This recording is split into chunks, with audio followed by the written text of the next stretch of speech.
it's Jack. Hey, it's back. I'm back. Hey, it's Jack, and I am back. That's the new track I've been working on. Very excited about it. I'm just gonna listen to it for a second.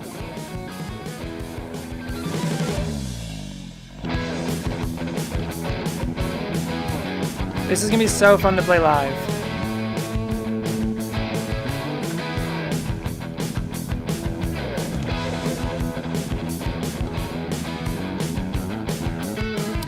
So today, I'm gonna be working on that.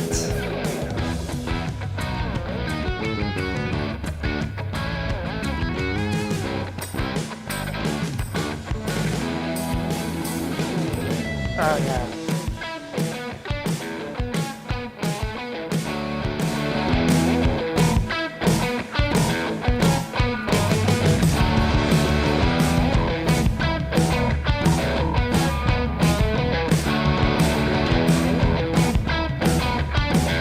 So fun.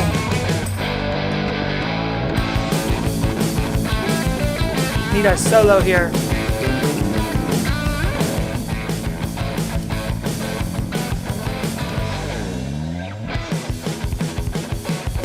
Then I made the choice to go back to E here, but right now the hard shift from A minor to an E major doesn't quite make sense. I think I need to do something to trick that and make that work a little bit better, because right now the E is not quite there. But also, maybe we leave it in A minor, but we do like this kind of riff, but we keep it in a minor feel, and then figure out a way to shift back into the other part later, where we get into the second section.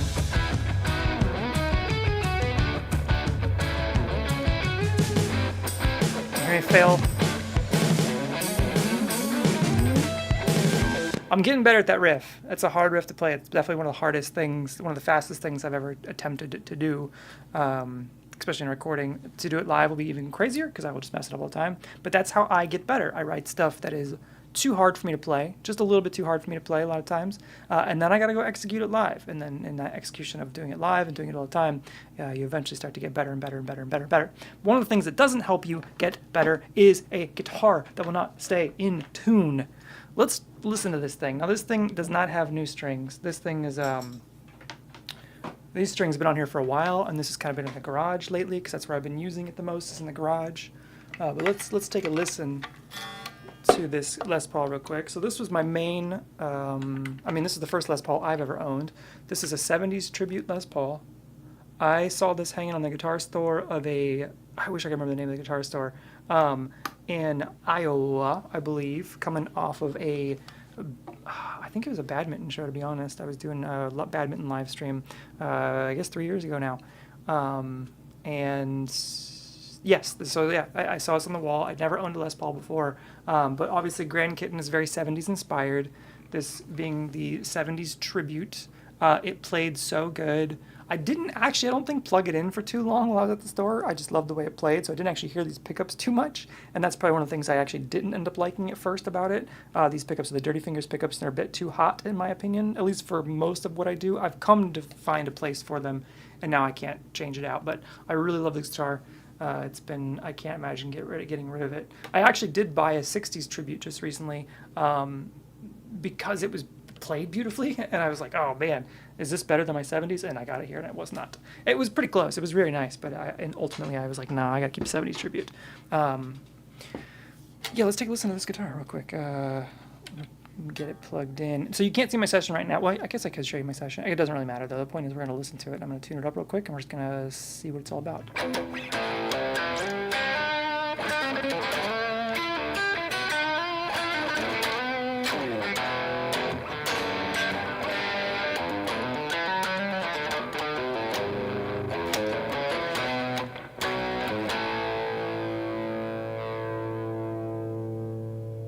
Alright, let's see what its tuning is currently. Let me see if I can do this actually. Give me 2 seconds. Let me fix this. Right now, I've got my, in this shot, I've got my reverse camera for when we're going to take a look at this guitar here in a second and put it on the bench to do some work. But let me switch that back to my session real quick. Here we go. Okay, so we're on Logic.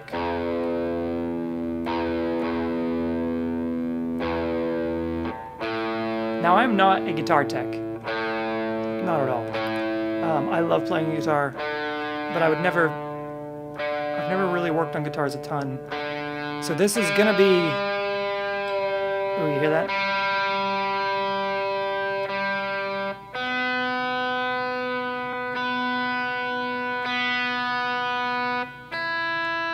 God, that's brutal to listen to. Sorry.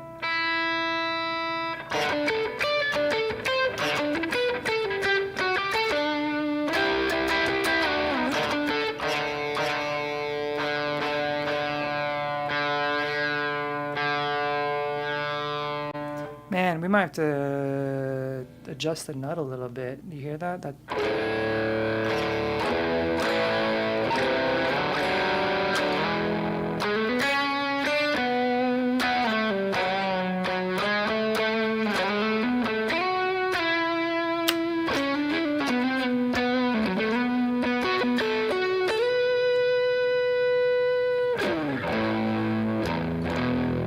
Okay, so let's do a, let's see if I can go to this mode. No, this mode here. So, still fairly in tune. Piece right in tune. If I...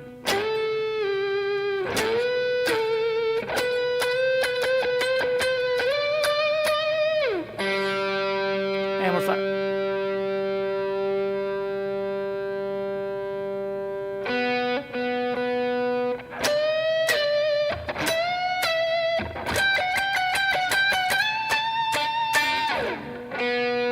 And we're majorly flat. Give me a second. Let me grab my...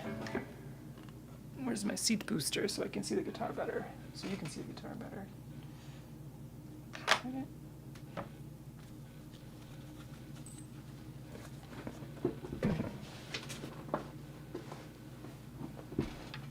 Okay, much better. That's better, right? I need where's my footstool so I can get the guitar from my knee better. Been trying to do this more lately. Okay. All right. So we can see here that with not a lot of work there, not a lot of bending, not a lot crazy.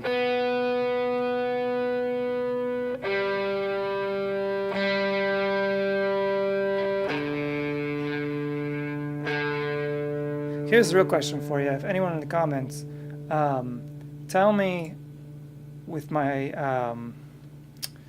I saw a guitar story once. I saw Danny put a flavor on Les Paul's mouth. Thanks for joining, Outer. You've had that a while, ain't you? Yes, I have. Well, I guess 3 years. So it's been sitting in the garage for the last couple days, and because I've been working on new stuff out there, and it got super hot the last 2 days, and I can tell that like that's not supposed to be happening. I'm not 100% sure if that's a truss rod adjustment. I'm sure it's probably a truss rod adjustment, right?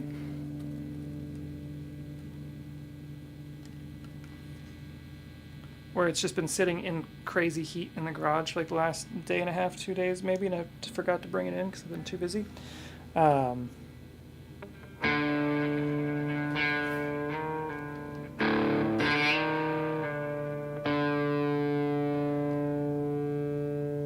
you had that when you lived out on the east. Nope, this is a new. I've never had a Les Paul before.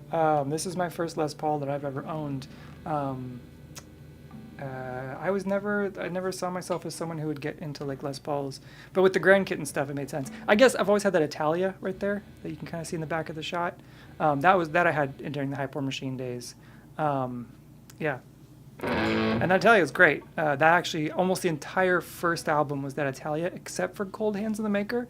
Cold Hands of the Maker got written specifically because I bought this guitar, and because I bought the silent guitar, the SLG 200 acoustic guitar.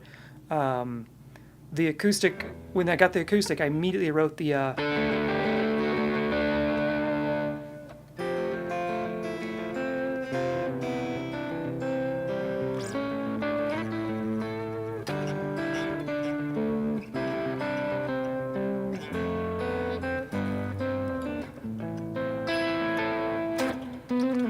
God, that D string's really effing me. Anyway, that was the acoustic part, and then when I got to the chorus, it was...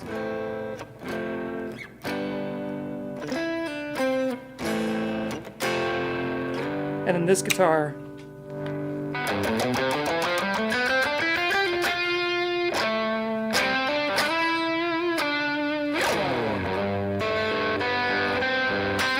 how to tune.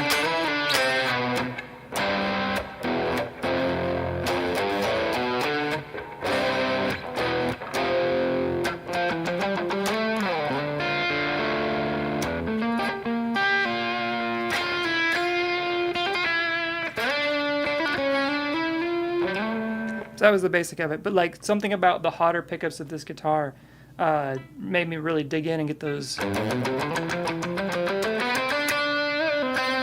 kind of stuff. So yeah, Cold Hands the Maker got written because of these two guitars. Otherwise, everything else in the first album was that Italia behind me there. So yeah, but yeah, this thing has always been a problem. Like I've played it live a couple times and it just does not stay in tune. So the point of this stream today is to get on the bench back there and hopefully get this thing working better with the string butler and some Big Ben nut sauce. Let's take a look at where we're at with this. God, look at that. It's crazy. And yes, it's got 10s on it, sorry. And thank you for the, yes, I appreciate that. My finger picking's getting a lot better, that's for sure. Okay, but you can see how bad the tuning stability is. And even with the problems I'm having right now with the D string, yeah. So two things that's going to happen today is, one of the things I noticed last time I played live was I was playing my SLG 200 and I had the pickup in it and I basically played that the entire show, both acoustic parts and electric parts. And what I found was, like, while it's harder to dig into, something about that pushback actually worked better live a little bit. And that has super light strings on it, but they still feel way harder than like my 10s. So today I'm trying 11s. If I could remember where I put them. Yep, so trying out the Ernie Ball coated Slinky 11s. That'll go on this Les Paul, as well as a string butler and the nut sauce. All right, I feel like we've heard the guitar enough. I think it's time to put it on the bench. When I go to the bench, common with Les Pauls, I see nature of the nut, so you're on the right track, I think. Yeah, that's, I mean, yes, 100%. And that, I don't know if anyone's really recommended the string butler so much. I'm surprisingly not seen it as much as I would have thought. This is the V2 string butler. So it's going to go on basically in these two slots here, and it's basically going to pull those strings to go straight up through the nut basically and then bend across. I got this one, and then I also got the black one, or not the black one, but the well, it's up here somewhere. We'll find it eventually. But it actually just goes in place of the plate here. It's a roller set. Yes, roller set. So I don't know which I'm going to put on yet, but we're going to try either one of them and see. So here, let's get back there and see. Let me switch my shot around real quick. I guess I don't need that now, right? If I just go to, hang on, roller sets. Go here and here. Wait, what am I doing? This, and then this. Cool. All right, cool. Now we can do this. Awesome. Unfortunately, when I go back to the bench, I won't be able to see. Maybe I can pull the chat up on my phone, but I won't be able to see my shot back here when I go back here. Not really. Cool. There's that part, and then let's go turn the light on back there. Sweet.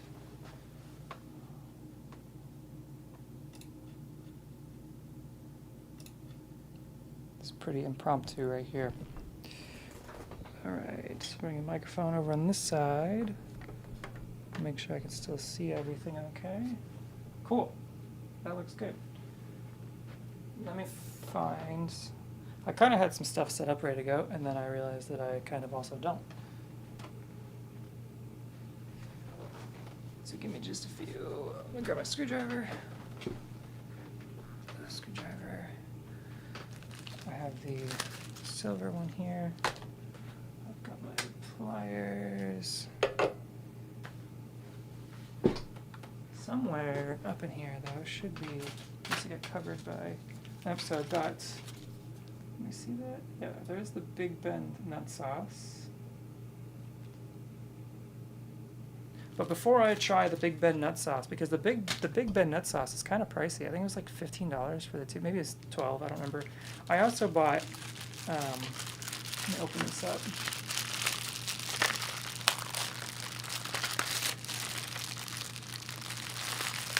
Wow, that's obnoxious to listen to. This stuff is like $5, and this is powdered graphite lubricant. I don't know why or how this would be different than the nut sauce, and for $5, it's way better. Except it's not guitar branded. So, fingers crossed that maybe does the job, which would be awesome. All right.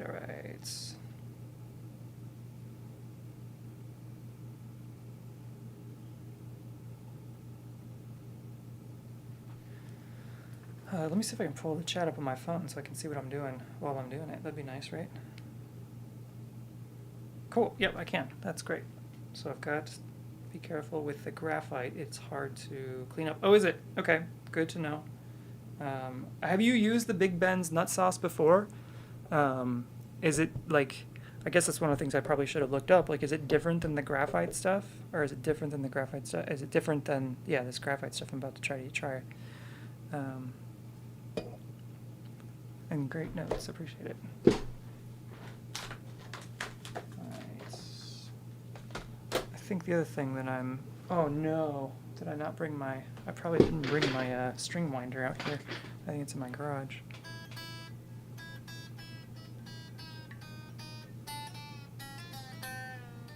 Well, this is riveting. Why did I think this would be a good idea to do live? This can't be a good live stream, right? No.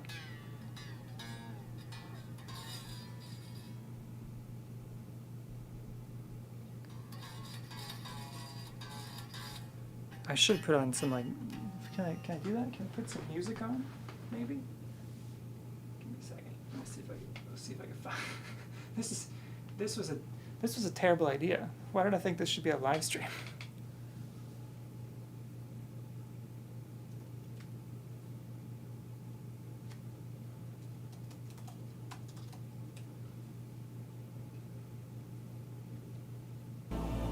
There we go.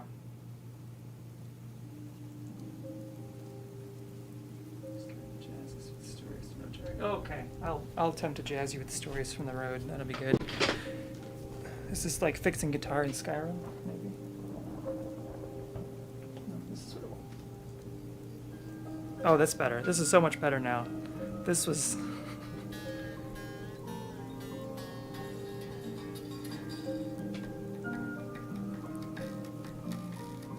I don't know if I can tell stories while I'm doing this. I'm gonna totally F up what I'm doing if I start telling stories.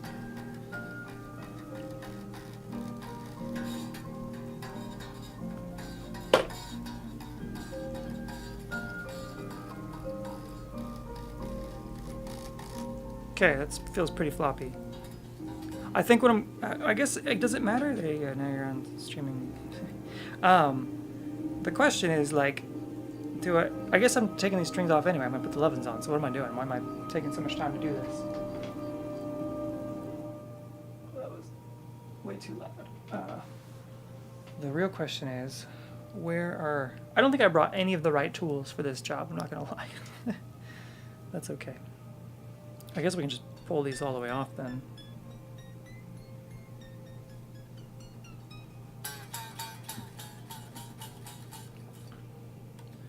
Tales from the road. I'll be honest, I'll tell one story, I guess, maybe. So, like 2 months ago, 3 months ago maybe now, I was in Washington, D.C.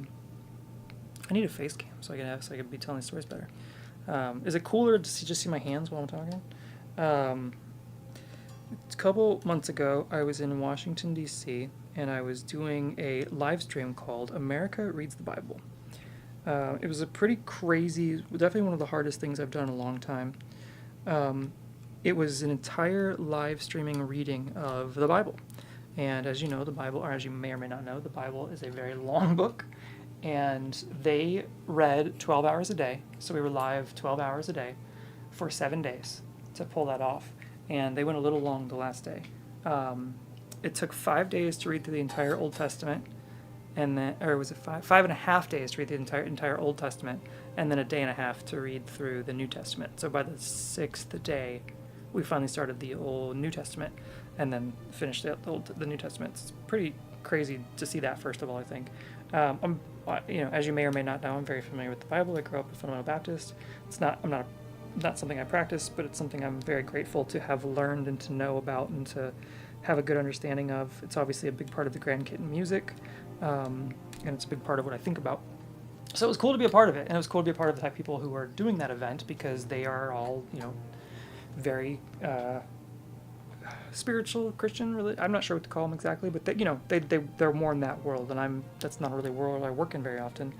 But at the end of the day, we had to be there. I had to be there pretty much every morning. I think I could get in the building by 7, 8, 9. We were live at 9. And then, depending on how things were going, like, you'd be there an extra 2 hours afterwards. So it was, each day was at least 14-hour days. Some days were 16. The setup day was brutally long. A lot of, like, configuring from the hotel room after hours, because we had to be out of the building by certain times and stuff. But the biggest day, so we started live on a Sunday, and it was going to go all the way to the next Saturday, I guess. And the big day was Tuesday. Because there was a lot of celebrity guests that were going to be speaking, reading, that kind of stuff. Like, there was going to be big news there and stuff. And so that was the big day. And we'd been having problems the first couple days. The first day was actually fairly smooth. The second day, I think the second day, my computer crashed. And I had two systems. Well, I had one system running. The live stream was happening over a Blackmagic ATEM switcher, so cameras all directly into an ATEM switcher. All of the graphics and video assets played from a vMix machine, similar to what I'm streaming on right now, and I brought both my main big vMix systems. And on the second day, I believe it was, first thing in the morning, I go to start it up, and I have a blue screen, but it immediately comes back, and I thought, oh gosh, that's not great. But it came back up, and it was fine. So we went live, and I don't have a ton of time. Like, there's just not enough time to actually make big changes, whatever. So while we were live, I started switching things over to the backup system, kind of, but then, like, a bunch of stuff happened, and I couldn't get to it, and then it crashed again. And luckily, I had enough ready to go on the second system that it probably took me, I don't know, maybe 20 minutes to get the backup system up and running, and we were up and live again. But then at some point, I think the backup system had a glitch out and a crash, and then I came back up, and just, like, finally it was safe, but, like, we were on edge the entire day. And this doesn't happen hardly. Like, I don't think I've ever had a system crash like that. I keep up with the updates on my system. I'm very, like, before events, I never go into a live event where I haven't tested every single piece of gear. At home, like, I'll set up every single major piece of gear in my house and make sure everything that I'm planning on doing is working in my house before I take it to a live event. So 2 big crashes. That night we stayed super late, because obviously the next day is the big day. So this all happened on Monday. The next day is the big day. So we were there, I think. So the first night we were there, we couldn't stay very late because, why couldn't we stay late? We just couldn't. That was just part of the rules. And I had stuff I needed to fix, but they wouldn't let us fix it. We kicked us out of the building, and I was like, well, it is what it is. I'll fix what I can in the morning, and we'll move on. And sure enough, that crash happens, right? And I think part of the fixes was I finally wanted to get the backup systems online that I had planned to have, ready to go. So I never got a chance to actually have the time to put the backup systems online. And the single day we had to set up was not enough time to set everything else up plus the backup systems. And we were also down 2 people. For that show, I had a friend of mine who had to cancel. He had some issues and stuff. Totally fine, that happens. And then I think we were supposed to hire someone else, and that just never ended up happening. And so on the setup day, it was literally just me and one other guy for the majority of the day. Eventually, I think we had a third person. You just tell the event coordinator it's the SDOS attack. Dude, that was the joke, though. That was, like, for real the joke. It became this, like, big joke that, like, it was like a spiritual attack. And I think to a certain extent, a lot of those people actually, like, seriously believe that. And, like, to a certain point, like, I don't know, man, I wouldn't be surprised. We were doing this live stream at literally the Museum of the Bible in Washington, D.C. So, like, I don't know. Like, it's not necessarily something I believe in, but, like, whatever. I'm going to keep fighting the way that I know how to keep fighting, which is to work with the gear and make it work. So anyway, so that second day, the Monday now, I think we were able to stay till at least midnight, if not longer. Got the backup systems up in place and everything was working, and finally we're feeling good. So finally by the end of the second day, I stay super late. I'm already crazy tired at this point. I'm on like 3 hours and 5 hours of sleep after doing like a 13-hour drive or I think it's like 14 and a half hour drive to get down there, which I do long drives a lot of times, but that kind of stack up of like, body meltdown. It starts to, and I'm not as young as I used to be. It was really getting to me. But anyway, so we were finally feeling good. Got back to the hotel, and the guy I was working for, Dave, and the producer, Dave, they were hanging out at the hotel. They were getting a couple of drinks. I thought, you know what, I should get a drink and then I'll go to bed. So we get a drink, and we're talking. Oh my God, I'm not the only one who wraps their trash strings. LOL. I'm not the only one that wraps their trash strings. Oh yeah, I'm wrapping up. So get a drink with these guys. We're talking about the problems, talking about what else could go wrong, but how we feel like we're safe now, and gosh, you're just talking about the show. And then I finally head back to my room and I jump in the shower and I'm gonna head to bed.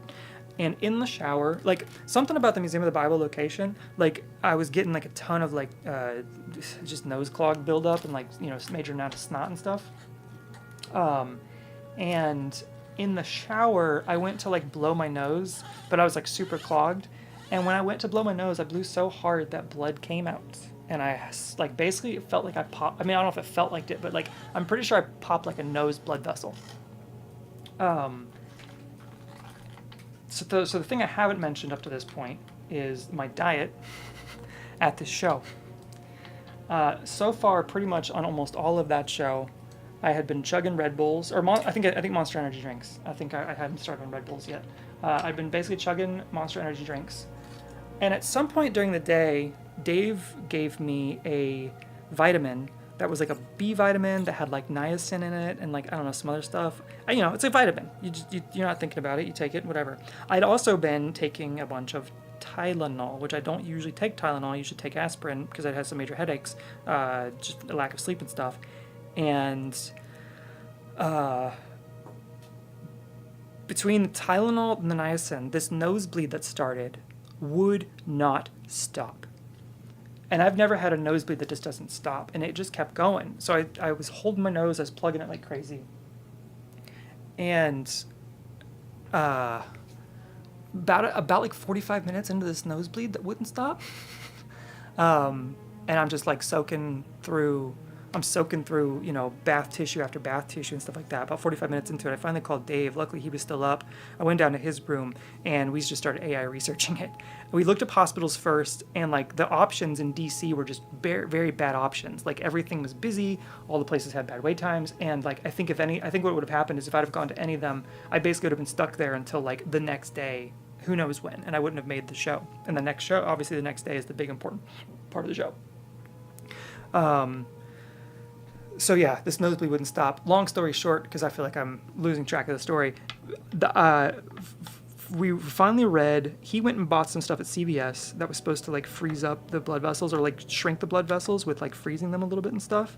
And then putting ice on it, like ice on your nose, ice on the back of your neck, taking a cold shower, basically just trying to like shrink any blood vessels and like get the blood flowing less. And then finally by about 5:45, it started congealing, and then I finally got it to stop. So then I went to bed for 15 minutes, got up at 6:15 basically, and then we had to be back to the venue by 7. That's the first part of the story. I mean, it's the main part of the story. One of the craziest, worst things that I've experienced in a long time, that's for sure. I was so terrified that I was going to pop that thing again during the day and just start spewing blood while we were live. I had to like cover up my nose kind of as I was going in and stuff like that. Definitely mildly dehydrated, absolutely, probably. And went live. Everything was smooth, and that day everything was absolutely smooth. No problems. Didn't have to use the backup system, but everything was in play. We tested the backup system that morning, had all the buttons in place for my guy who needed to hit the button to fail over to it. All the assets were working and everything. Felt really good. And then at some point during the show, I passed out in my seat. So like while I was working. I'm running graphics and I'm running video playback, and I kind of have to do something like every like 5 minutes to 2.5 minutes. So my cues are sparse, but it's 12 hours straight of those kind of cues, and so you can't really stop paying attention because like 2.5 minutes, 5 minutes is not enough time to really stop paying attention. But also, it's so, I don't want to say it's boring, but like there's so much time between that you're not really getting. You're just waiting. You're just doing a lot of waiting, and so I eventually just passed out. And at one point, I guess people came over to wake me up, and I think 3 different people tried to wake me up and couldn't wake me up. Finally, Hakan, who was the PTZ operator, came, and it was almost time for me to hit a cue. And he said that he had to shake me for almost 30 seconds before I finally woke up and had any kind of response. And he said that when he shook me, usually when you shake someone, they they jolt or something like that, and they kind of wake up and they stiffen up. He said I did not stiffen up. He said I stayed completely like I was just dead. That was his description. He's like, I have no other way to describe it other than like, I mean, he said, I knew you weren't dead because you were breathing, but he said you had no physical movement. And I was like, I was shaking a dead person. I was like, that is effing terrifying. I gotta think harder about the kind of work I take on from now on and how much I'm willing to sacrifice my physical self for. But at the end of the day, the job was a really good job. We got a lot of praise at the end of it. Made good money on that job. Really, and I hope I get to work with those people again because they were super cool people to work with. I felt very lucky to be on that job at all. And while it was one of the hardest things I've done in a long time, I'm very grateful and hope I get to do it again. But yeah, there's my crazy road story. Nosebleed for 5 hours. I think it started at like 1:30 and went till 5:45. So like 1, 2, 3, 4, 5, 4 hours, like 4 hour nosebleed, and then 1 hour sleep. Oh my God, worst experience ever. I wish I would have got more pictures of the nosebleeds. Oh, I just realized that this came with these little washers I'm supposed to put on probably on the top side. That makes more sense. This actually looks pretty cool, I'm not going to lie. I thought on this guitar I was going to use the plate version of it, but I don't want to lose the 70s Tribute truss rod cover. I like the 70s truss rod cover. Whereas on my white Les Paul that I want to put the other string butler on, I'll probably use the string cover. Yeah, it was insanely crazy. I hope I never experience that again. It was honestly terrifying. It wasn't just crazy. It was like I really didn't know what was going to happen.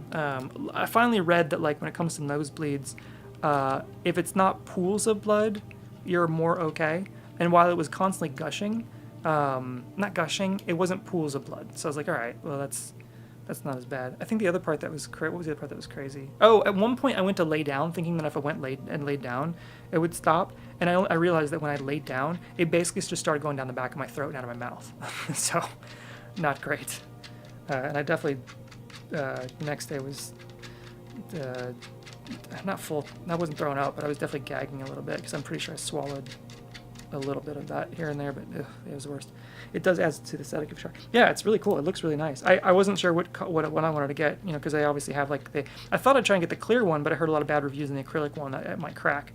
And so ultimately, like the metal one wasn't that much more expensive, or actually it might have been the same price, to be honest. And then it was like, well, do you want black with silver, black with gold, or silver? And I was like, let's try silver. I think the silver is pretty cool. I think it looks really cool. I'm very excited to see how well this actually works.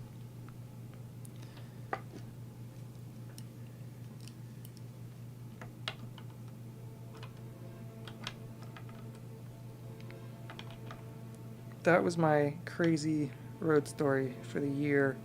I wish I had. Yeah, I'm not the stories guy usually. I'm usually so like I operate more as a producer than anything. Like I do a lot of roles on the job. Sometimes I get to do audio. Sometimes I'm doing.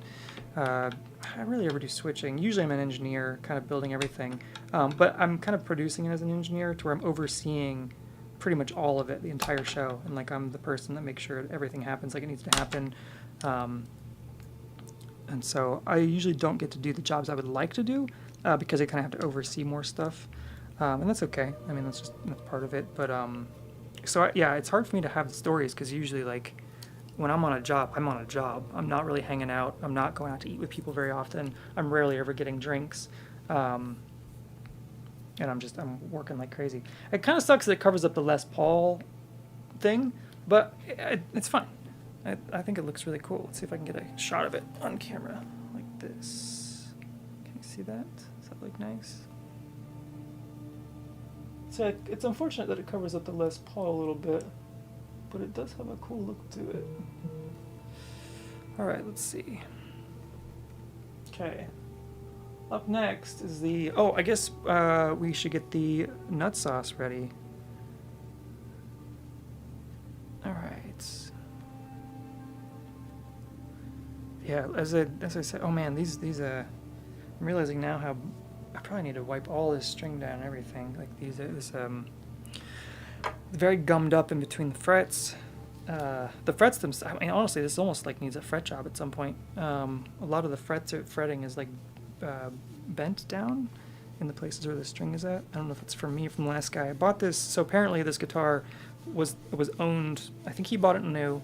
The guy that was like the main guitar tech for that Iowa store where I bought this guitar, that's who actually owned it. And he was moving to Arizona, I believe. I can't remember if it was Flagstaff or if it was Phoenix, but yeah, he was moving from Iowa to Arizona, and so this guitar sale was part of his funding for that trip, I guess, or for that move. I wonder if he regrets it.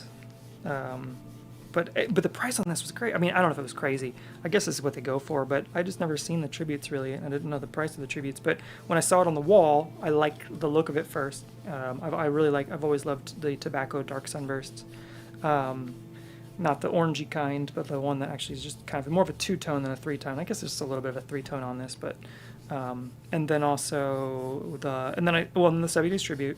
I liked the witch hat knobs on it. I like the fact that it didn't have the pick guard. The open pickups without the silver plates on top was pretty cool. I kind of wish it had the stacked humbucker where it's a cream and then a black. I think that could have looked a little cooler. And then what else? The price. Okay, and then I saw the price, and the price was $799. It was not $899, not $900. It was $799. And at that price, I was like, okay, well, this will be the first nice guitar I've ever bought. And so at the time, this was the most expensive guitar that I had ever purchased. I'm not really a person who has ever been a big guitar snob or a gear snob. I guess I've been a gear snob to a certain extent, but on the cheap level. Like, you know, I played that Ampeg V4 for so long, but I bought that for $450 at a Guitar Center used. I think steel. I think my V4 or my V22 combos, same thing. I think one of them I bought for like $350, and the other one I bought for like maybe $400, but fairly cheap on both those. My Dan Electro, the baritone, I'm pretty sure I paid $375 for that, new from Guitar Center, like back in 2000. What was that, 6, 7 maybe? I had the Ibanez. What was the Ibanez that I played for a while? The Ibanez Jet King, the black Jet King, the hype guitar that I painted hype on the pickguard. I still have that. Pretty sure that was like $275, maybe $300. I eventually got the Wilshire. That's one of the guitars I regret actually selling. I bought an Epiphone Wilshire. It was the wood color. I'm sure it was just a sticker top or whatever, not actual whatever they call it. But that guitar I really liked, and that was like my first experience with a super wide nut on a guitar. And yeah, I really liked that guitar, but like I got obsessed with the Italia Mondial 2.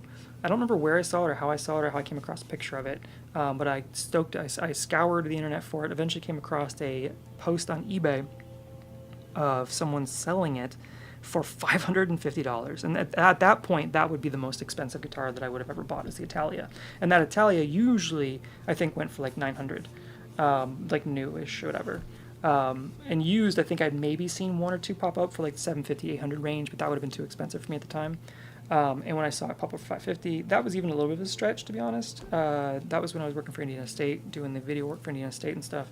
But I was obsessed with that guitar. You know, I was into Queens of the Stone Age at the time. It felt like a very Queens of the Stone Age-y type guitar. Why I felt like I needed to move on from my Wilshire, I have no idea. My Wilshire was an amazing guitar. I was just obsessed with the look of the Italia. And so I sold the Wilshire to fund the Italia. The person selling the Italia literally bought it for cosplay. Apparently there's a Japanese anime that the Italia uses, and they literally bought the Italia guitar to do the cosplay. They said they didn't even play guitar. And then, you know, after the cosplay was done or whatever, they were looking to sell it, and I told them, man, I've been looking for that guitar for a long time, and they were stoked to sell it to me. They were very nice people, very nice transaction on eBay. So then high power machine, I had, so that was basically it at that point, was just the Dan Electro baritone and the Italia, and those were my two guitars for like the longest time. Then I moved to Austin, and I stopped playing music for a long time. I eventually bought an Eastwood baritone, as we were trying to kind of rebuild hype based in Austin. And the Eastwood baritone, I think it was the Eastwood Sidejack. And it was nice, but it didn't have the same, like, it just didn't do what my Dan Electro did. I did play at a couple shows. I've definitely played in rehearsals and stuff. And it was okay. It was fine. I think I came back to Indiana. I think I might have played it with hype in Indiana one time. I don't remember for sure. I eventually gifted that to my brother Vincent, who had been starting to play a lot more. He still plays that guitar all the time. Being that it's a baritone, he was really into like the heavier music with the lower tunings and stuff, and he thought that was a really cool guitar. And I just wasn't playing it as much because I moved back to my regular Dan Electro because it had the sound that I preferred, even though the side jack stayed in tune better. At some point in Austin, I eventually bought a travel guitar. I can't remember what brand it is. But it has a really hot pickup, and I started writing the stuff that became Alumni. I didn't know what the thing was called at the time or what it would become, but I wrote 3 tracks in Austin on my own with that weird guitar that eventually became the Alumni stuff, but I tuned it to A standard. So the lowest string was an A. I think that's what it was anyway, on this stupid little travel guitar. Then I moved back to Indiana. And we started Alumni. And Alumni, I basically just went back to my high power machine setup, used the baritone. I didn't use that little guitar for it because it didn't really translate live as much. And then at some point, I was writing some stuff where the intonation of my Dan Electro was starting to become a problem with the Alumni stuff. And so I started to set my eyes on the Dan Electro baritone Sparkle. And I eventually bought that. That's a guitar I regret buying, and that's a guitar I need to sell. It plays fine. It plays great, honestly, but it's not comfortable. It doesn't have the same output as my regular Dan Electro did. It has great intonation, because it has that intonated bridge, unlike the Dead on 67 does. But anyway, but then we kind of stopped doing Alumni as they were getting ready for their wedding, and I think I don't remember exactly, but anyway, and then that was around the time that I started writing the Grand Kitten stuff, and I started moving into standard, and that's where I kind of just at that point went back to my Italia, and Grand Kitten was started on 100% my Italia. My goal for that first album, Grand Kitten stuff, wasn't necessarily to put a band together. I think that that might have been in the back of my mind, but I wanted to see how fast I could put an album together with nothing in my way, with just the one guitar basically, and Logic in the box. That was kind of the overall goal, and then finding that sound that I was looking for Grand Kitten, where it was all based on the old stuff, and I felt like I achieved that. Towards the end of the album writing, I knew I needed like one more song still.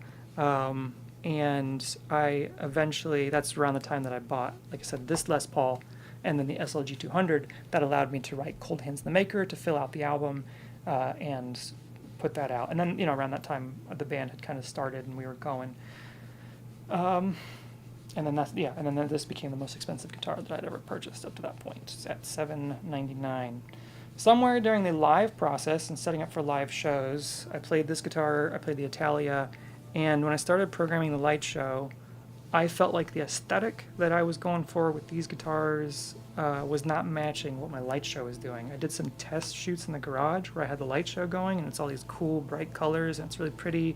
It matches the mood of the songs, but all of a sudden the aesthetic of like the old school guitars, the old school look, just wasn't making sense anymore. And that's when I started coming up with more of the mystical vibe, where I would start wearing the white cat mask. And I would, white cat mask. I started wearing like the flashier shirts that had more vibrant color to, well, not vibrant color to them, but, and then I knew I needed a white guitar. And that's when I got on the super white guitar kit, because when I see stuff live, it's like, oh my God, the white guitar pops. I don't need to wear white, because then it would just blend into what I'm wearing. But a white guitar would seriously pop at that point, and since it's like the main character, or one of the main characters of the show, I guess, not character, but whatever, that's when I finally got hooked on the Epiphone Wilshire and going back to my Crestwood basically. And man, I really like that Wilshire.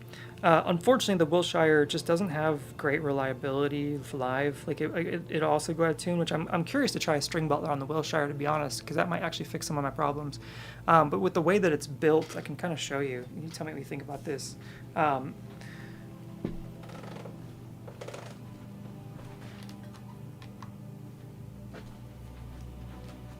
So I still really love this guitar. It's really pretty, but you can see there on the bridge, you see how that bridge, some of the slots are slotted, but then the E string and the G string, they're not slotted. That makes it to where they rise up to the bridge at almost the same height.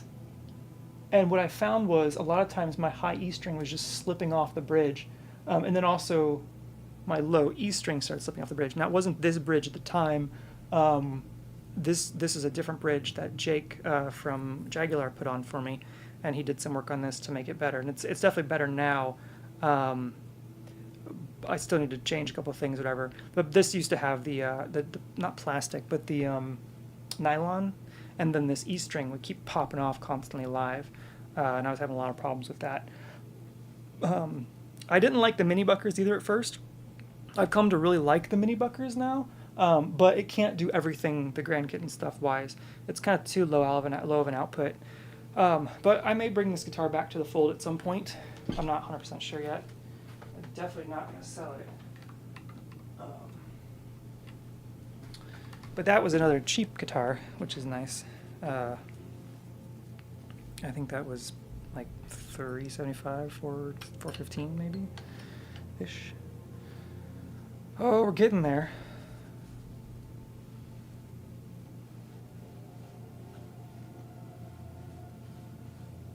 I don't know how streamers talk all day. I guess you're looking at stuff, right? Isn't that the whole thing? If I had stuff to look at, we'd be looking at stuff and reacting to stuff. I guess I could have been listening to other people's music and we could have been reacting to other people's music, but then I would have got demonetized. Granted, not that I'm monetized now, so it doesn't really matter. Probably should have just done that. Okay.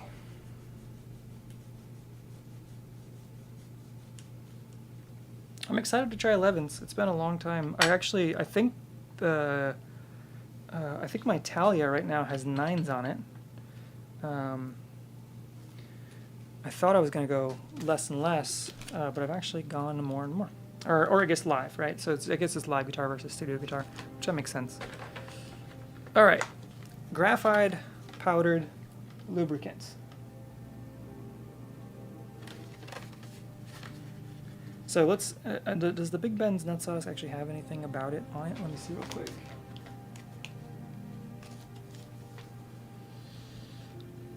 It has instructions. Gently pull back on the plunger, draw lubricant away from the tip, test pressure needed, work applicator, detune, relieve tension from the string so they can be lifted out of the nut. While lifted the string out of the nut slot, add a very small amount of the nut sauce into the slot. Also at this time, add a small amount to the underside of the string guides. What string guides? Oh, maybe on the, if your guitar has string guides, maybe. Which we do now, but they're rollers, so we shouldn't have a problem. This is also important if you break strings. Doesn't say anything about what this is exactly.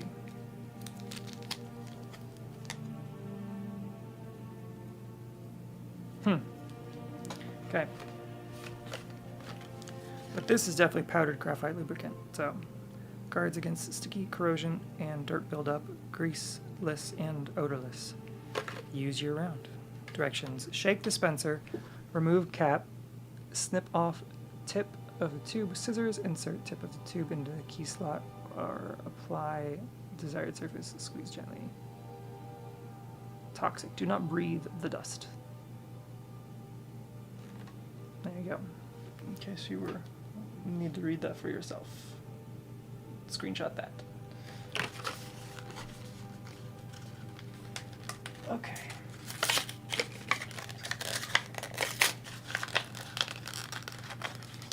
Also, just to say, I didn't say it, but like the string butler there, that went on really easily. I've never actually taken tuners off before, so if you're someone who's never taken tuners off your guitar before, I think I could have done this without actually taking the strings off, to be honest. Maybe. I did have to pull the thing all the way out to get it in. So I do think you have to pull that piece all the way out, like this little bolt here. I had to pull that all the way out to then put this on like this, because you can't like slip it in one way. It has to basically go down onto it. But once it was on, it was fairly smooth to get on there. And it feels, yeah. All right, 11s. There we go. With the can't find my light there. Ernie Ball Slinky 11s.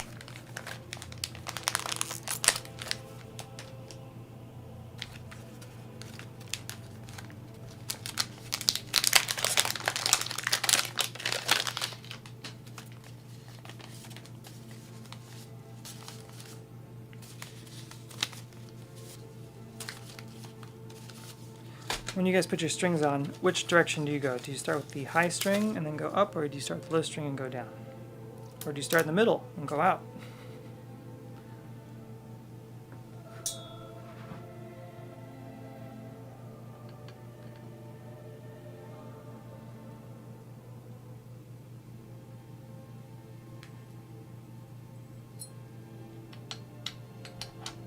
I've never actually had all of the strings off of this guitar at one time to like pull this off of there. Again, I'm not a guitar tech. I am a player. Ooh, probably should have done this. I probably should have had a guitar tech do this.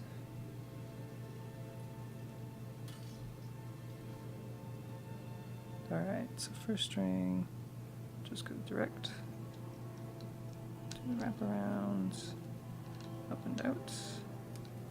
I forgot my string winder in the garage, and then I went live, and now I don't want to go back and get it, so we're not going to go back and get it. I'm just going to do this by hand. I probably gave it too much slack here. That's okay. Yeah, legitimately gave us way too much slack.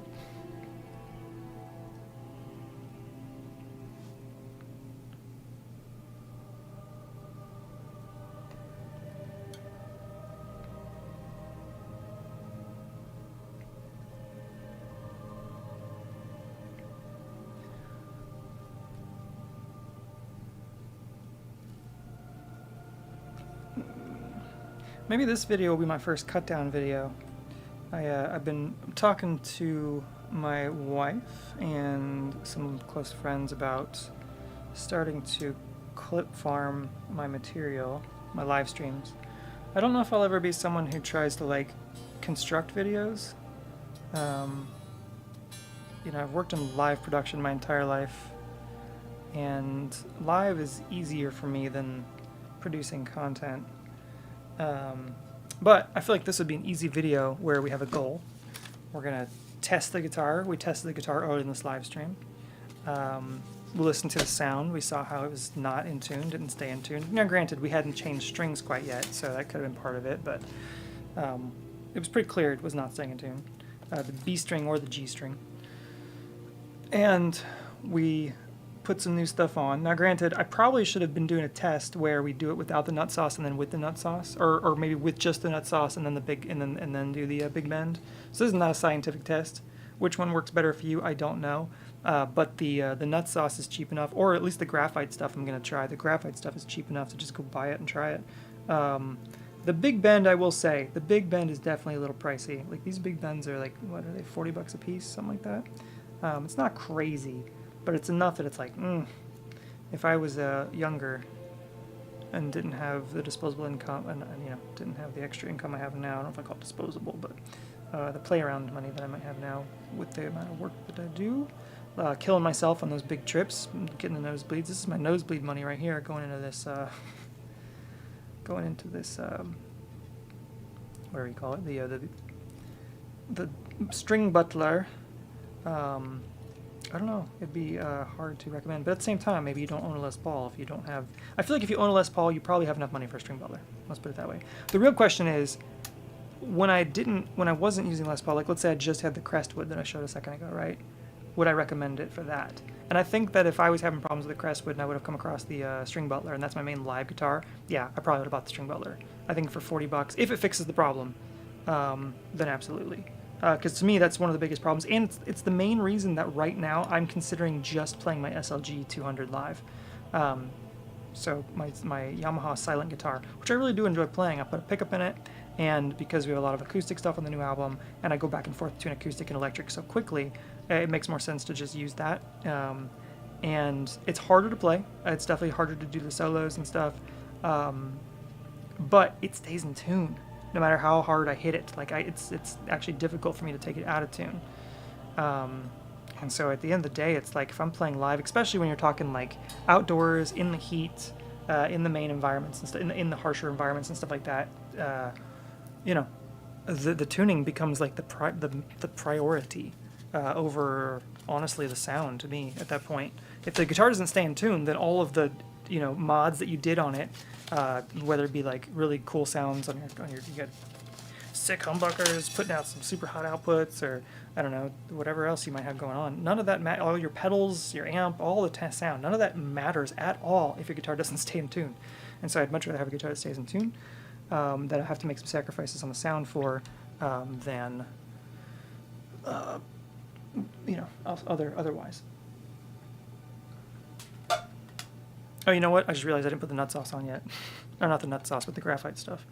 I guess we'll get these on first, kind of, and then I'll do the big band. I guess I could apply it to my little rollers here too, on the little roller pieces.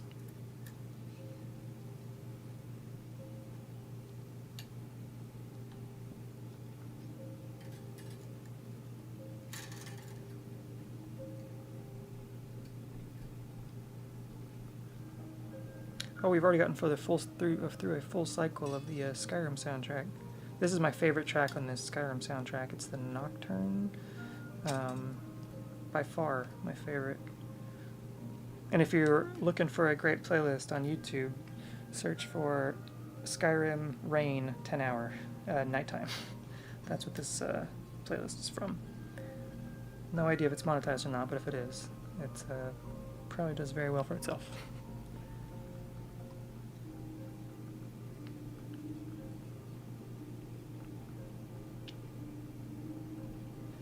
Oh man, I'm excited to hear this. I think it's going to be... I think this is going to make a world of difference.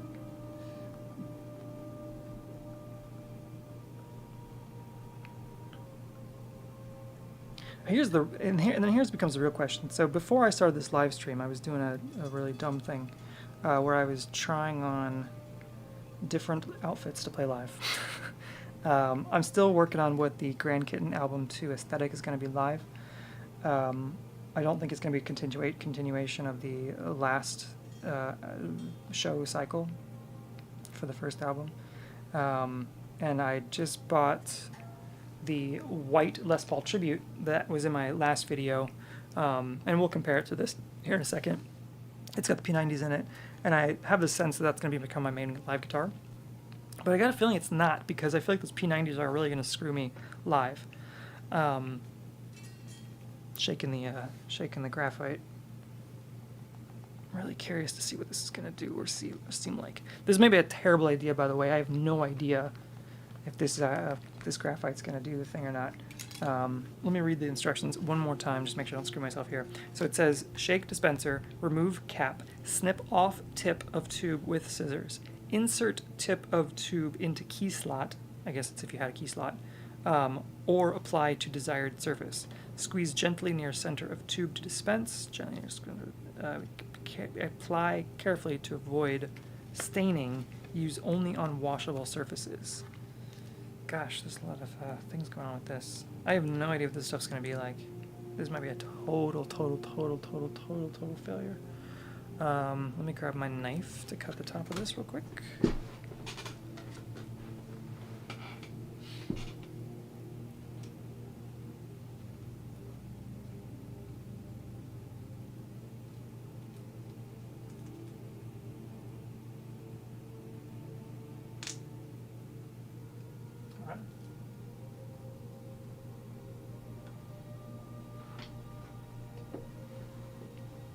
All right. We're in there.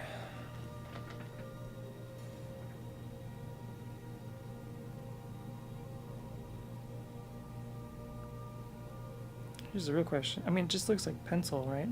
I know that's what some people have said, is you just use pencil lead and stick it in there, but okay, let me loosen this up just a little bit.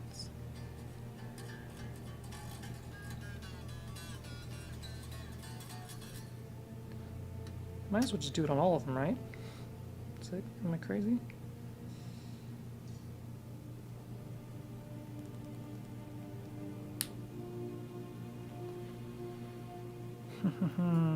Here we go.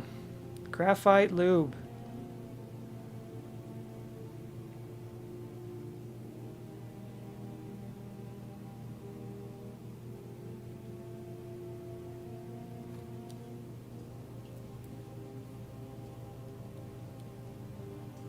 Like, I'm expecting it to just be sand and like sand that pours out. Oh, it kind of is. Oh my god, that's exactly what it is. It's just like chunks of sand that just came out. So is that good? I'm very confused. Do you just kind of fill in the gap with it?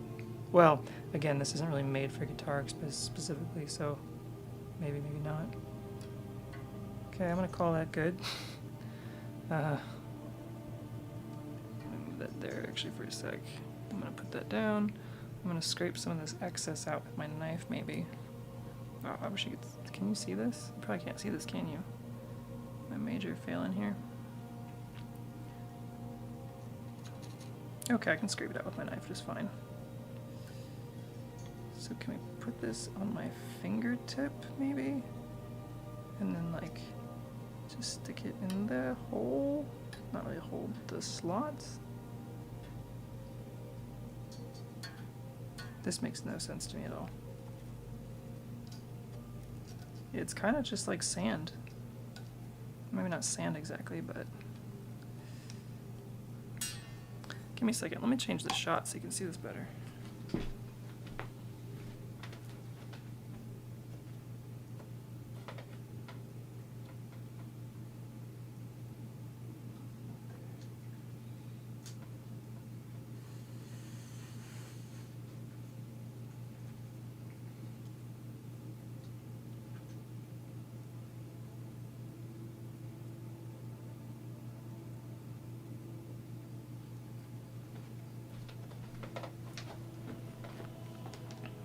All right.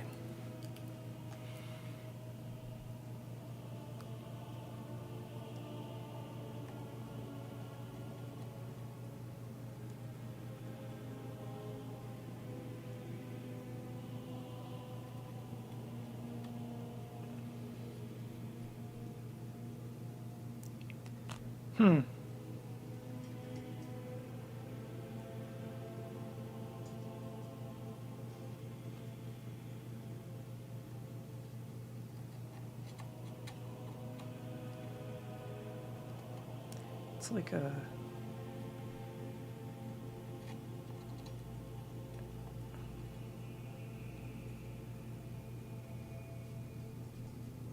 I mean, all right. That's something. It's in there. Cool. All right, there's those three. It's just pencil lead, right?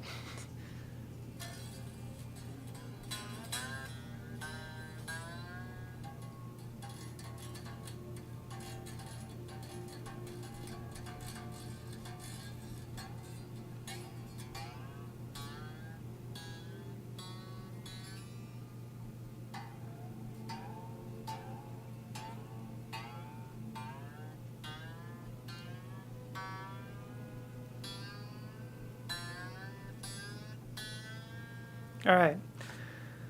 That battle's halfway over, I think. Let me... Oh my gosh, it just pours out of there like sand. It's so crazy. I'm just adding it to the other ones just in case. I mean, like, I don't think the other ones really need it, really, but, you know. I got it, so... Jeez, it just pours out of there. So silly. Okay, I feel like that's good enough. Let's close this up. This might have been a terrible idea.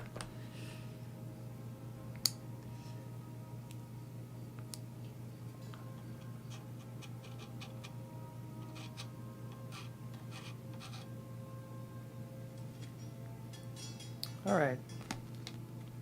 Well, that was something.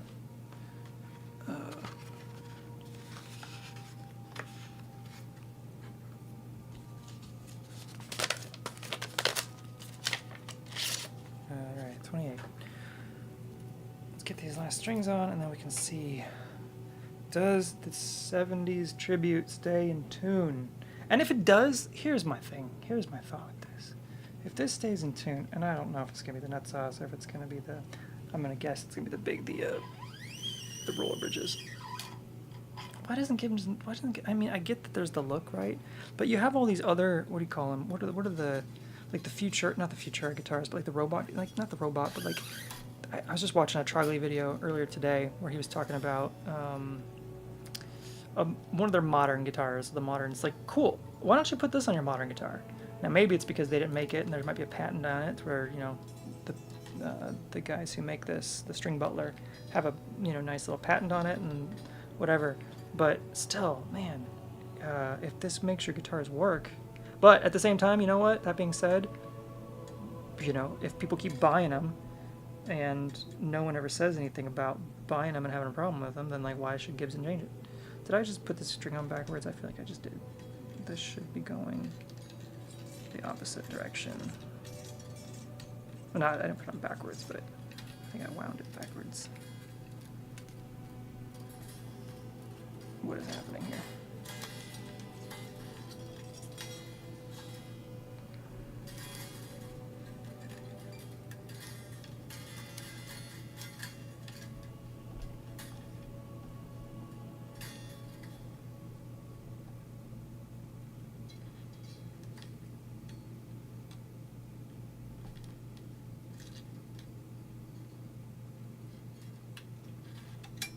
Am I doing this wrong?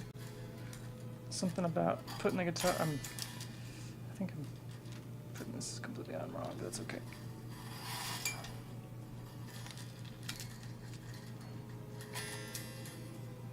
I definitely gave it way too much slack, that's for sure, but it is what it is.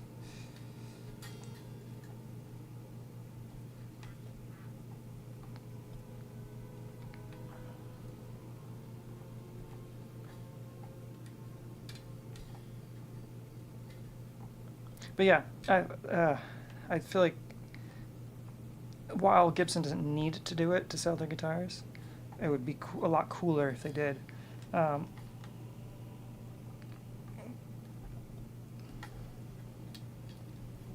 But maybe they can't because it would show an acknowledgement of a, you know, fundamental flaw in their instruments.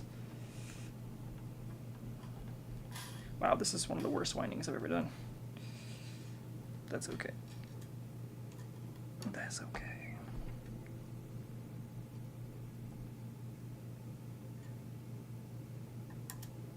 Alright, it's on the roller.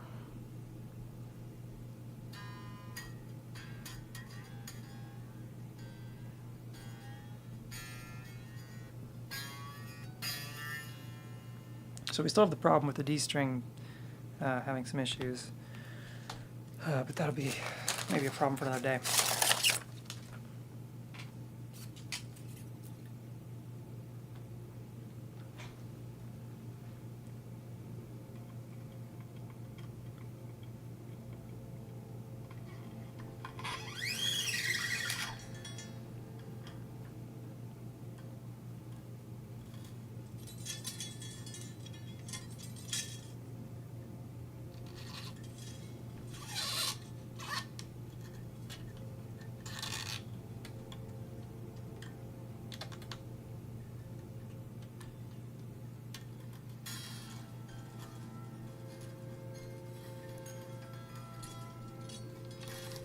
Pretty sure this is how I normally do it. I keep wrap around, I go like this, and then it's going to wrap around.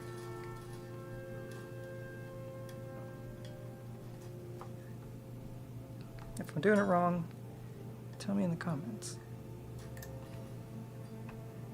Whatever that is, it the Eric Clapton method? I can't remember what they call it.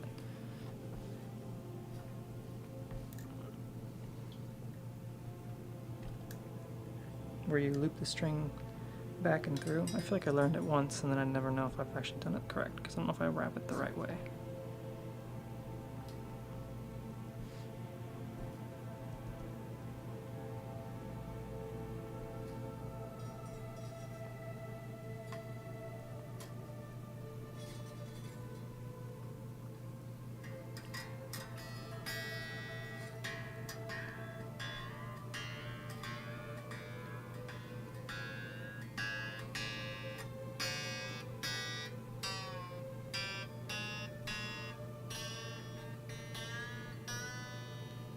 All right, one last string. Let me get to hear this thing.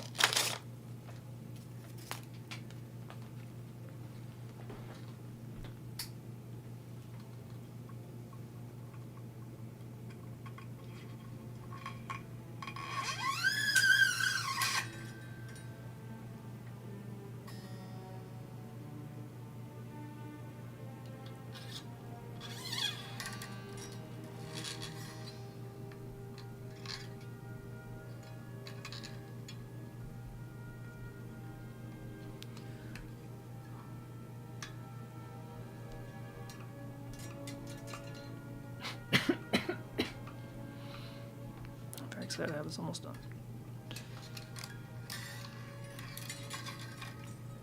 Except for a potential truss rod adjustment.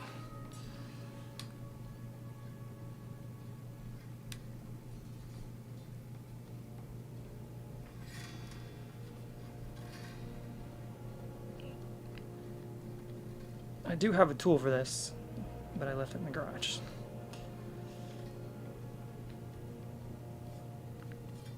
Which means I probably can't cut my strings either. I don't know if I have any snips in here to cut my strings with. I was gonna try to do this live stream in the garage where I've got more of that kind of stuff set up, but it is so hot, and I immediately start just crazy sweating. All right, cool. Roller bridge, roller bridge, roller bridge, roller bridge. Okay, they're all on their rollers. That looks good. We did the graphite lube. I don't have anything to cut the strings with right now, so the strings are going to be what they are. Let's go back over to the main camera and see what we got. Ta-da. All right, let me pull this out. Pull the microphone back this direction. All right, this is exciting. Not sure if this was the most riveting live stream I could have done ever, but it was worth a shot. It's worth a shot. Okay. Slide.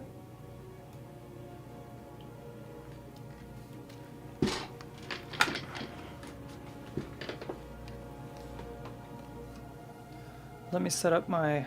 Are we still set up for this? Oh, cool. Yeah, because we have Skyrim going right now. Here we are. Let's kill this real quick. Boom. All right, we are back. And let me grab my guitar cable and tune this thing up. What do you think? You think it's going to work? You think the string butler is going to do the job? The graphite lubricant is going to do the job? I sure hope so. Because if not, something's getting sold. Just kidding. I don't think I would ever sell this one. Looks like I got too good of a deal on it at the time, and it was too much of an omen. Again, the 70s tribute for the 70s style album I was writing with that first Grand Kitten album. It just fit everything about what I was working on and doing. So I think it's pretty cool. It's a cool look. It sucks that it covers up the Les Paul, but it's, you know, it is what it is. Here, all right, let's tune it up. Tune this up. Oh, look at that. We're already on the E.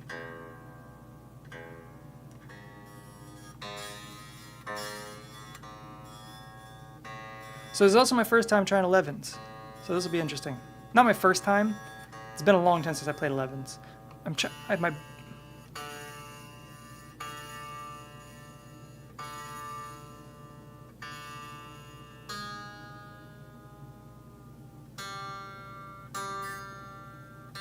I will say, like, immediately, the way I'm hearing that G not creak through the thing, that's a huge sign. It needs to go up, right? A, B. It's the same thing with the B. You hear how that's not creaking through the thing? It's actually just, wow, that's amazing. That's such a difference.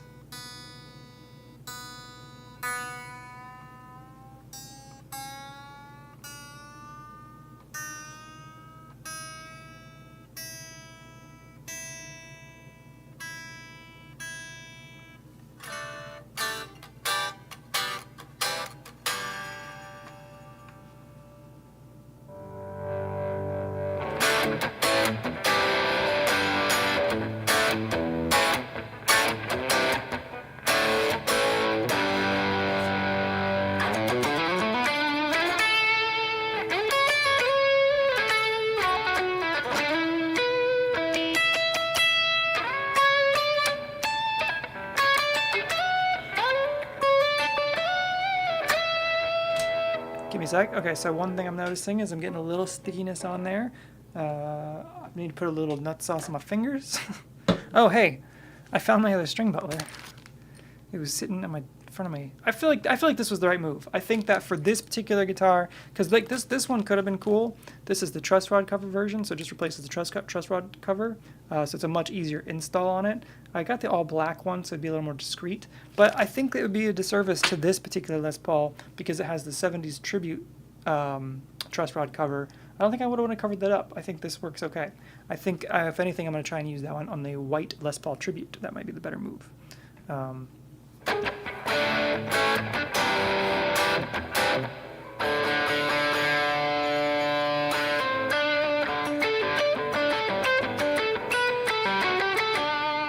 God, this is a huge difference. Let me do the string ease real quick. There's my string ease and this stuff. So I shouldn't need this on my strings necessarily. I could just feel my bridge is like kind of gumming up a little bit. And I feel like usually when I use this, it kind of helps. Not my bridge, but the fretboard. I feel like the fretboard probably needs a better cleaning. That's a good question. I've never actually done any proper fretboard cleaning. I'm not like a guitar maintenance guy.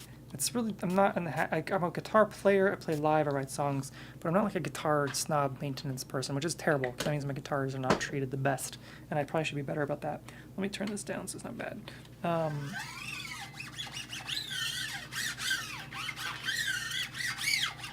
hate the noise so much. Okay, that was probably too much, but that's okay. But yeah, what do you guys usually clean your fretboard with? Surely not with the string ease, right? Is there something else that you clean the fretboard with, or do maintenance on the fretboard with, whatever? I don't feel like I did an amazing job cleaning this fretboard when I was wiping it down earlier. Let me just wipe it down the cloth real quick. I can already tell that though that the whether it's the string butler or the graphite. Both these seem like they're pretty awesome. I'll put a link down in the chat later, or at least I'll pull up the webpage of it if you have any interest of doing a mod. Is this a mod yourself? But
He's a voice that ushers in the harvest.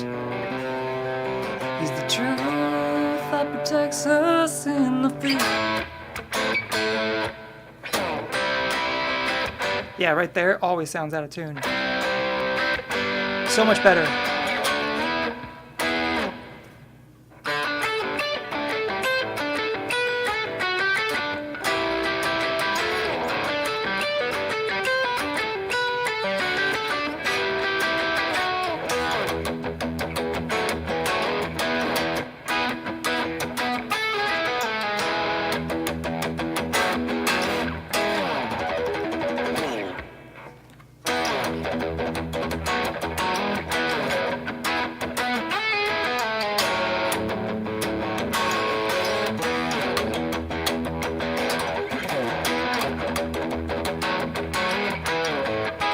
always forget to do that part.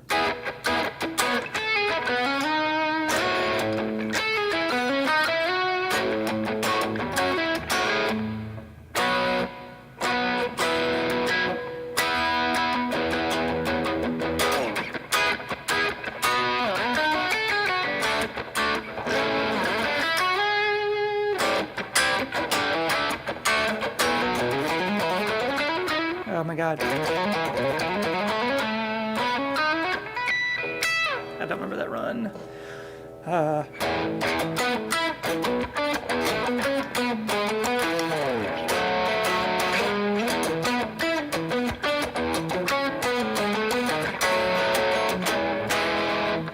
All right, let's try some stuff that actually messes the guitar up in terms of like bends and stuff. I mean, because it already sounds like it's like these strings aren't bent in, right? Like, but.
I mean, so that all felt at least way more in tune to me than anything else I would normally do, or when I played this guitar in the past.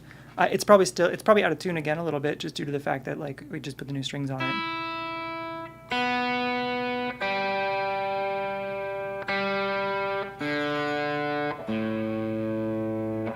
But I haven't done anything to stretch these strings out yet. So I mean, there's that. Let's try something. So I've got. Let me pull up my stage tracks so I could actually play along to something. You guys want to see stage tracks? This is what I'm using now. There's a YouTube channel that goes over this stuff. He does a really great job of it. Let me see if I can pull this up real quick in my live stream setup, and there it is. And let's make this full screen. This will be pretty cool to see. Maybe I haven't shown this off. I need to do an episode just showing off stage tracks. This is stage tracks, and you can see I've got a lot of my songs in here. We'll go to Alpha Oblivion and play along to this. Yeah, there it is. Cool. I can go to this page here. We'll turn off guitar track. Oh, we'll leave it in there.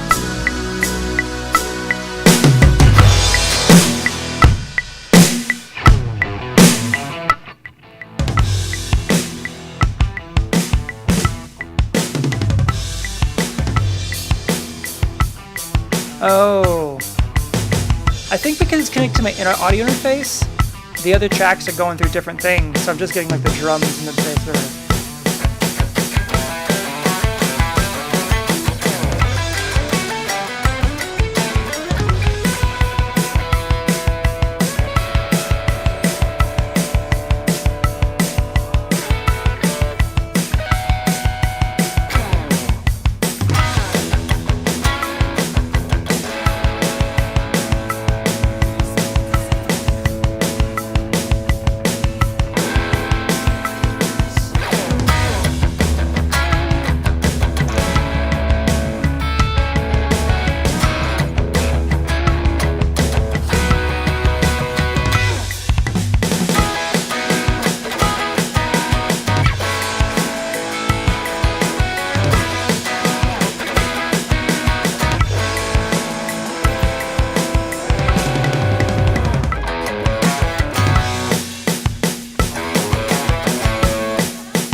Part.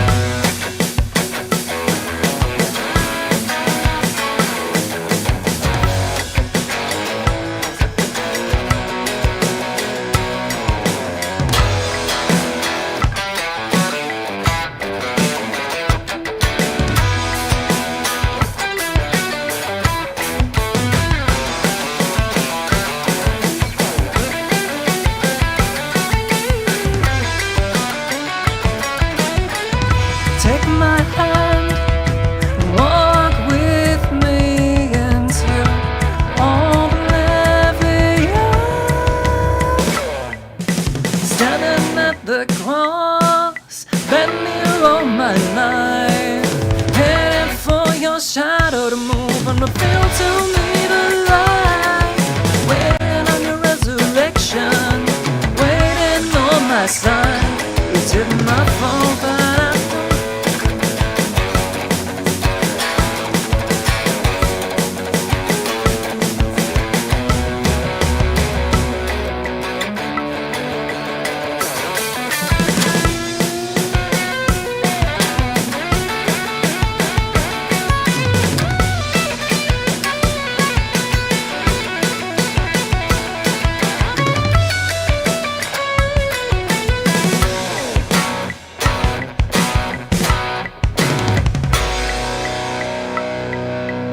That sounds very in tune still.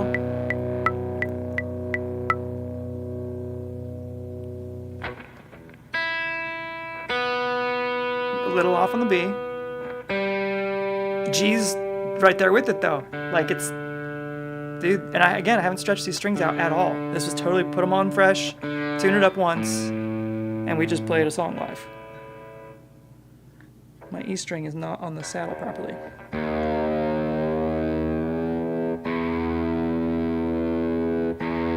Here's the other thing too, I would say. So again, this is like multiple tests of multiple things all happening at the same time. First of all, everything sounds like it's feeling way better with the string butler. We put the graphite lube as well, and if the graphite lube does the graphite lube, awesome, love it. But honestly, the string butler, I can already tell, because every time we would tune up that G and the B before, you would hear it creak back and forth as it would go through those. So that seems to be doing its job, and that's great. I think it's well worth the money, at least it seems so far. I haven't played it live yet. Obviously, this guitar needs a little bit of adjustment because that D string is buzzing a little bit. But it might be getting back to getting, used to the cooler weather, because it was out in my garage, unfortunately. I accidentally left it out there a little longer than I should have.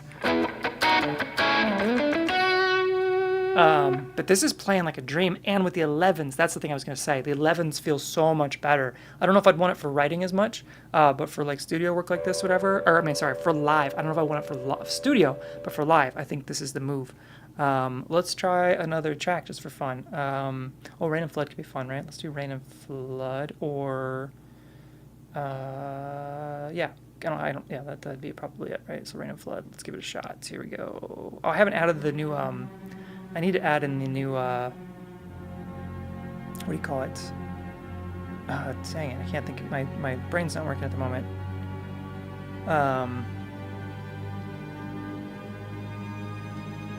Doesn't matter.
Water, dome of protection in life.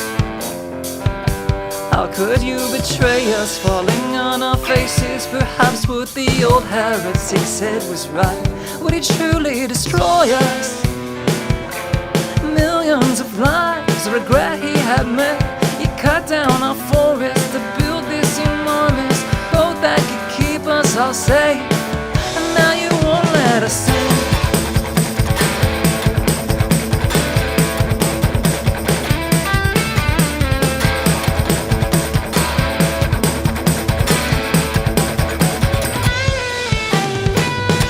Parading the corpses of our fallen enemies through the streets of our cities for their saviors to see. Black tar fire spread through the synagogues, laying waste to their empires, erased the memory. Oh, your word sated. My will to obey is rotted within me, to heed words of a ghost that I cannot see. Are we truly the monsters? We have not the power to tear down the sky. You gave us desire, the lust for empire, but you're mad that we would not build it, sure.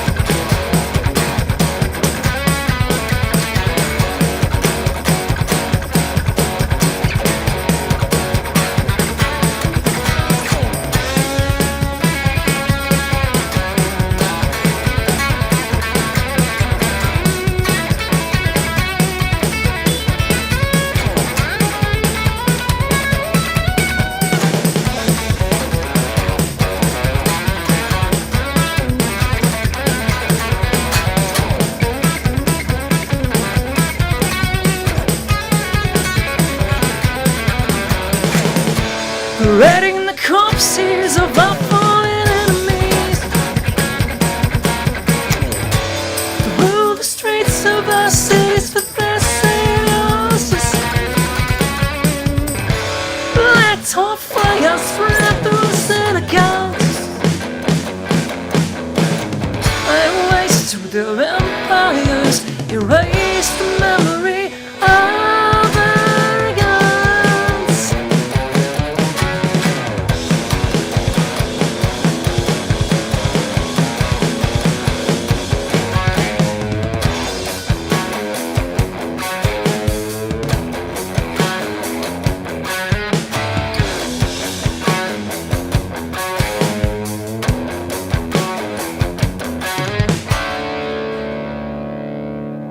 Dude, that played so much better.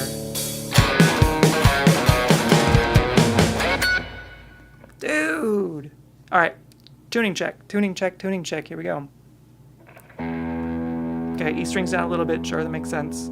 They all should be down like a little bit, probably. Again, I haven't stretched these out at all.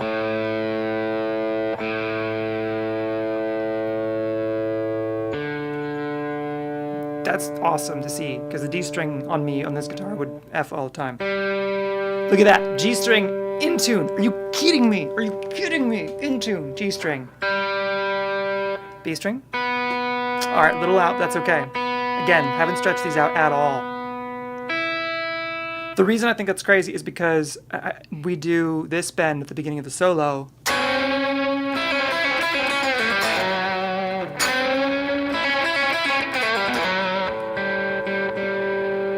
Pulled it out a little bit there, but just barely. If anything, maybe we didn't actually, to be honest.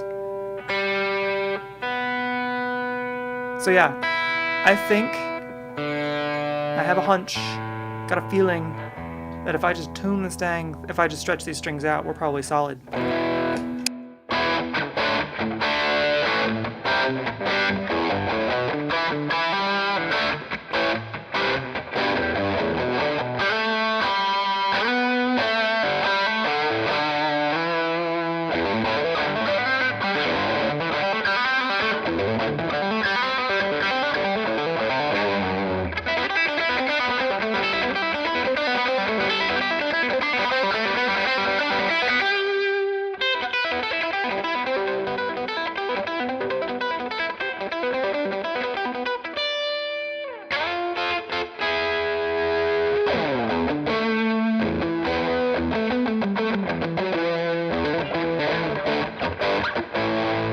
That's awesome. That's so much better. 1,000 times better. Cool. Well, that's, I mean, dude, that's it. That's all I need to do. It's 7 o'clock. I'm going to go get some food, I think. But this was a great test. I am pleasantly surprised. Maybe we'll do one more with the old, with the other Les Paul, the white tribute, where I will try out. So this string butler goes a little bit higher up there. This string butler, the string, it actually sits a little, it would sit like, you know, down here lower on the truss rod, and then where the break angles, that would actually be closer to down here. But that feels great. the rollers go right where they need to go. It seems like I could see a place where maybe you want to lubricate those rollers. I don't know if those rollers rust over time by chance. But dang, man, and it's a cool look.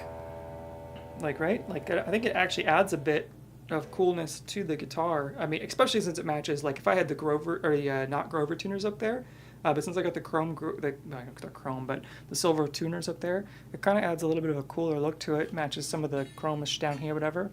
Yeah, this is feeling good.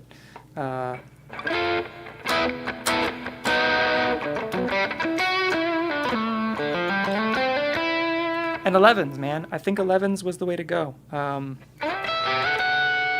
Maybe not for everything.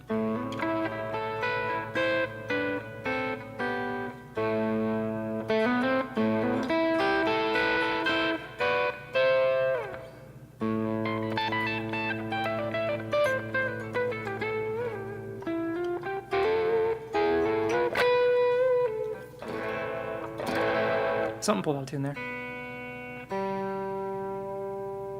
But again, see how it's not creaking? I think if you go back and watch the beginning of this video where I'm tuning that G string, you'll hear that creak where it creaks through the tune.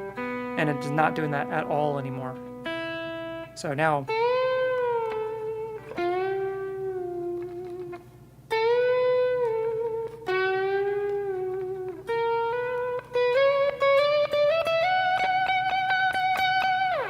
Yes, I got it all tuned up. And look at that. I just did that crazy bend on that G. It's not crazy bend, but like listen to that.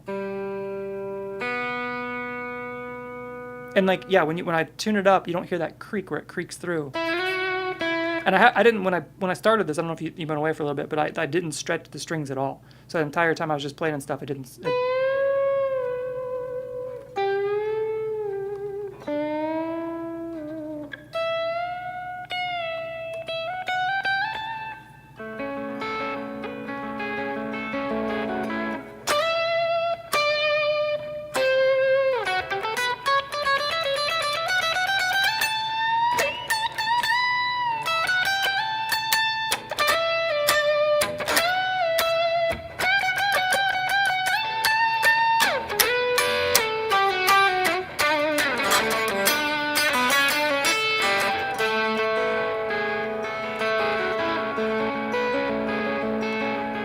It's probably out a little bit right there, but it still sounds way better than what I would have had in the past. And again, I haven't really bent the strings out at all. I haven't stretched them.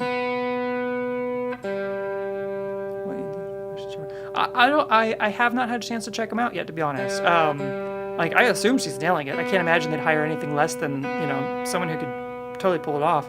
I'd be curious to see if, like, is she really adding to, or is she just hitting the parts, or is she, like, nailing it and adding to and, like, making it super cool as well. But I haven't had a chance to watch it yet. I gotta find some of those. Send me some links of the stuff to watch. I gotta get going here in a sec.